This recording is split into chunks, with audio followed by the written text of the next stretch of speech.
تەمەنی 6 ساڵە و دوای 39 ساڵ دابڕان دووبارە دەگەڕێتەوە خوێندنگە. بارەک عەلی دوای ئەزموونێکی زۆر لە ژیانیدا بڕیاریدا کە دووبارە دوای چەندین ساڵ لە دەرگای خوێندنگە بدات و دەست بکاتەوە بە خوێندن. دەشڵێت تەمەن ڕێگر نییە لە بەردەم خوێندنەکەیدا.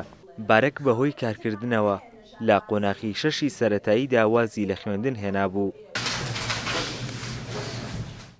بەڵام وردە وردە لەگەڵ هەڵدانەوەی پەڕەی کتێبەکانی و نووسینەوەی پێناسەکان کاتیش تێدەپەڕێت و لە ئێستادا لە پۆلی 8ی بنەڕەتیە. یەکێکە لە زیرەکترین خوێندکارەکان لە بەشێک لە وانەکانیشیدا نمرەی 86 بەدەستهێناوە. لەگەڵ تێگەشتنی لەوانەکان و وتنەوەی بۆ مامۆستاکەی تامەزرۆیی بۆ خوێندنەکەی زیاتر دەبێت. ئێستا من والی 62 ساڵم تەواو کردووە،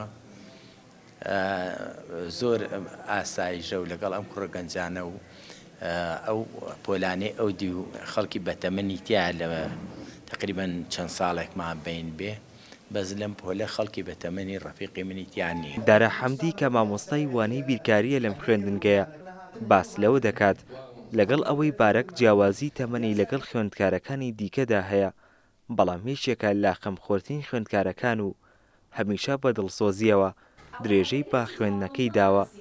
لە ئێستاشدا ئاستێکی بەرزی هەیە. هەمویان پەرۆشترە، هەتیایەتی ڕەنگە زۆر لەو گەنجتر بێ، ئەو پەرۆشی لەما ئیوینی بەڕاستی وا لە ئێمەشەکە کە ئەوەنەی کە ئەوەی لە توانامانابێ بتوانین هەوڵ بین تا سوودێکیان پێ بگەێنین. خوێندکارە بەتەمەنەکان بوون بە نمونەیەک بۆ قوتابیانی دیکە و پاڵنەرێکن بۆ بەرەو پێشچوونیان.